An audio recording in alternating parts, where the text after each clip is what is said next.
السلام علیکم، کیسے ہیں آپ؟ ہوپفلی خیریت سے ہوں گے۔ میرا نام ہے عرفان اکبر۔ جیسا کہ ہماری ڈیلی بیس لیکچر سیریز کنٹینیو ہے، تو آج کی یوٹیوب ویڈیو میں ہم آپ کو رموز اوقاف سمجھائیں گے۔ سیکنڈ ایئر اردو میں یہ آپ کے سلیبس میں شامل ہیں، تو میں آپ کو سمجھاؤں گا انشاءاللہ۔ 7-8 منٹ کی ویڈیو میں آپ کو تھارولی سمجھ آ جائیں گے اور آپ ایزیلی اپنے 5 نمبر کے MCQs ٹھیک کر سکتے ہیں۔ تو سب سے پہلے ہمارے چینل کو سبسکرائب کر دیں، بیکاز یہ آپ کو انفارمیشن پرووائڈ کرتا ہے۔ تو چلیں ہم اپنے لیکچر کی طرف کنٹینیو ہوتے ہیں۔ رموز اوقاف، رموز اوقاف کو یہ رمز کی جمع ہے، ٹھیک ہے، جس کا معنی ہے ٹھہرنا۔ اوقاف وقفے سے نکلا ہے، تو مینز رموز اوقاف وہ الفاظ ہوتے ہیں، وہ علامات ہوتی ہیں جو ایک سینٹنس کو، جس کا مطلب پورا سمجھ آ جائے، ایک جملہ جس میں کوئی ابہام پیدا نہ ہو، تو اسے ایک کمپلیٹ ڈسکرپشن میں سمجھنے کے لیے رموز اوقاف یوز کیے جاتے ہیں۔ سب سے امپورٹنٹ MCQ جو کہ میں نے ہیڈنگ میں لکھا ہے، رموز اوقاف کو کس نے استعمال کیا، تو کریکٹ آپشن عرب علماء ہے۔ آپ سے پوچھیں گے عرب خطباء نے، اسی طرح آپ سے باقی پوچھیں گے، تو کریکٹ آپشن آپ کا ہے عرب علماء نے، جنہوں نے رموز اوقاف کو استعمال کیا۔ چلیں تو ہمارا فرسٹ رموز اوقاف ہے سکتہ۔ سکتہ سے کیا مراد ہے؟ سکتہ سے مراد مختصر وقفہ، سب سے مختصر ترین وقفے کو ہم سکتہ کہتے ہیں۔ سکتہ اب کہاں پہ یوز ہوتا ہے؟ یہ اسماء میں یوز ہوتا ہے، اسموں میں، ناموں میں یوز ہوتا ہے، متفردات الفاظ میں، اور ہم رتبہ جوڑوں کے الفاظ میں۔ علامت سکتہ کے لیے یہ ہوتی ہے الٹا کوما، ٹھیک ہے۔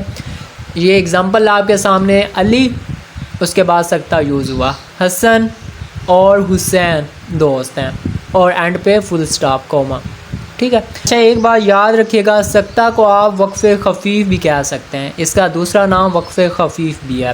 اسی طرح سیکنڈ پہ ہمارے پاس وقفہ ہے جسے ہم وقف نصف کہتے ہیں۔ سکتہ سے زیادہ ٹھہراؤ، سکتہ سے زیادہ ٹھہرنا یہ آپ کے وقفہ میں شامل آ جاتا ہے۔ طویل جملوں کے اجزاء کے درمیان وقفہ کی علامت لگائی جاتی ہے، ٹھیک ہے۔ اب اگزامپل آپ کے سامنے ہے، جو کرے گا طویل جملہ ہے، اس کے اجزاء کے درمیان کیونکہ وقفہ کی علامت استعمال ہونی ہے، تو آپ کوما ڈال کے نیچے فل سٹاپ، سو بھرے گا، جو کرے گا سو بھرے گا، یہ اس کی اگزامپل ہے۔ اسی طرح تیسرے نمبر پہ رابطہ۔ رابطہ کا دوسرا نام وقف لازم بھی ہے۔ رابطہ کیا ہوتا ہے؟ وقفے سے زیادہ ٹھہرنا، وقفے سے زیادہ ٹھہراؤ رابطہ کہلاتا ہے۔ ان ہنٹس کو یاد رکھیے گا، مختصر ٹھہرنا سکتہ کہلاتا ہے، تو سکتہ سے زیادہ ٹھہراؤ وقفہ کہلاتا ہے، اور وقفے سے زیادہ ٹھہراؤ رابطہ کہلاتا ہے، ٹھیک ہے۔ ہوپفلی آپ کو سمجھ آ گئی ہے۔ وقفے سے زیادہ ٹھہراؤ رابطہ کہلاتا ہے۔ رابطہ کہاں پہ یوز ہوتا ہے؟ کسی قول کو نقل کرنے میں، سابقہ جملے کی وضاحت کرنے میں رابطہ استعمال ہوتا ہے۔ علامت اس کے لیے یہ ہے کولن۔ اگزامپل آپ کے سامنے سچ ہے، پھر آگے رابطہ کی علامت اتفاق میں برکت ہے۔ اسی طرح نمبر 4 پہ تفصیلیہ۔ رموز اوقاف میں تفصیلیہ آتا ہے، عبارت میں تفصیل، عبارت میں تفصیل کو بیان کرنا، کسی جملے کی وضاحت کرنا، اسے تفصیل سے بہت ڈیپلی بیان کرنا، اس کے لیے تفصیلیہ کی علامت استعمال ہوتی ہے۔ تفصیلیہ کی علامت یہ ہے، ٹھیک ہے، رابطہ ڈال کے آگے اس طرح کی ایک ڈیش لائن۔ اچھا اگزامپل اس کی آگے سامنے، پاکستان کے صوبے حسب ذیل ہیں، آگے پھر تفصیلیہ کی علامت پنجاب، سندھ، KPK اور بلوچستان۔ آگے نمبر 5 پہ آتا ہے ختمہ، یا جسے کہتے ہیں وقف مطلق، ٹھیک ہے، اس کا دوسرا نام وقف مطلق بھی ہے۔ تو ختمہ سے مراد مکمل ٹھہراؤ، فلی ٹھہراؤ، بھرپور ٹھہرنا۔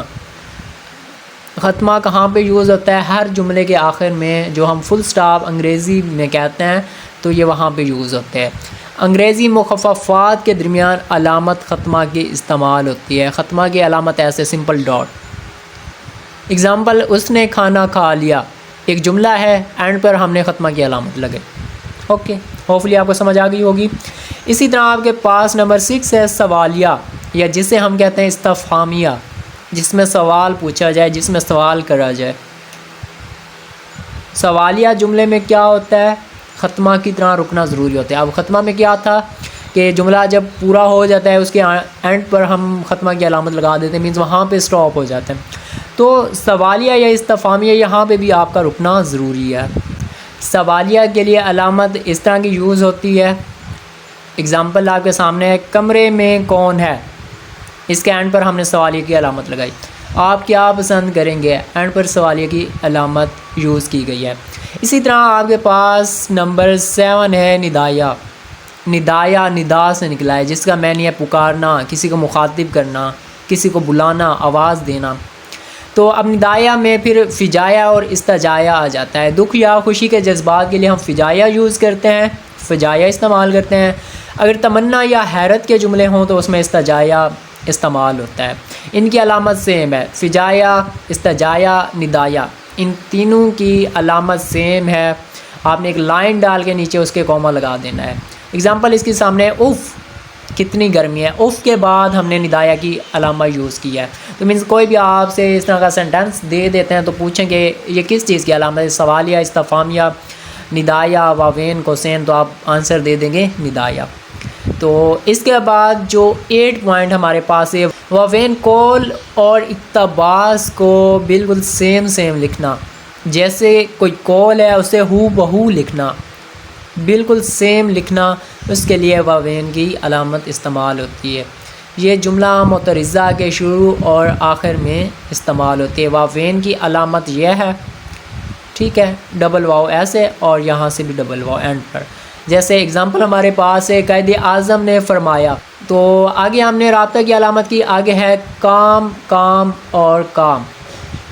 ہم نے واوین یوز کیا اور کام کے بعد ہم نے سکتہ یوز کیا. ٹھیک ہے، یہاں پہ سکتہ یوز ہو رہا ہے. اسی طرح جملہ معترضہ کے لیے استعمال سابقہ لفظ کی وضاحت کے لیے ہم کوسین استعمال کرتے ہیں، جو کہ ہمارا 9 پوائنٹ ہے. علامت اس کے لیے جسٹ بریکٹس ہیں. اب جیسے اگزامپل آپ کے پاس ہے، آپ کا بیٹا، اب بیٹے کا کیا نام ہے تو اسے ہم بریکٹ میں لکھ دیں گے. یہ بیسیکلی کوسین ہے، کوسین کی علامت ہے. آپ کا بیٹا عمیر بہت لائق ہے. ٹھیک ہے. اسی طرح نمبر 10 پہ آپ کے پاس ہے خط. جملہ معترضہ کے آغاز اور اختتام میں اس جملے کی وضاحت کے لیے، اس جملے کی تشریح کے لیے جو علامت یوز ہوتی ہے، جو سائن یوز ہوتا ہے، اسے خط کہتے ہیں. یہ ایسے سمپل ایک ہاریزنٹل لائن، اسے آپ خط کا نام دے سکتے ہیں. فار ایگزامپل، آپ کا بیٹا، خط کی علامت لگائیں گے حسن، پھر خط کی علامت لگائیں گے بہت ذہین ہے. تو مینز اس طرح سے آپ اپنے رموز اوقاف کلیئر کر سکتے ہیں. دیکھیے لازمی یاد رکھیے گا، سمجھا میں نے آپ کو دیا ہے، سمجھ آپ کو لگ چکی ہوگی. اب آپ پہ ڈیپینڈ کرتا ہے، آپ پریکٹس کریں، بار بار ان پوائنٹس کو یاد رکھیں. تو یہ 10 ہے، انشاءاللہ 5 نمبر آپ کے فری میں مل جائیں گے. میں آپ کو 100% شیورٹی دیتا ہوں، بٹ اب ڈیپینڈ آپ پہ کرتا ہے، منحصر آپ پہ ہے کہ آپ کس حد تک اس کی پریکٹس کرتے ہیں. Because practice makes a man perfect. باقی دعاؤں میں یاد رکھیے گا. انشاءاللہ ملتے ہیں نیکسٹ ویڈیو کے ساتھ. اللہ حافظ.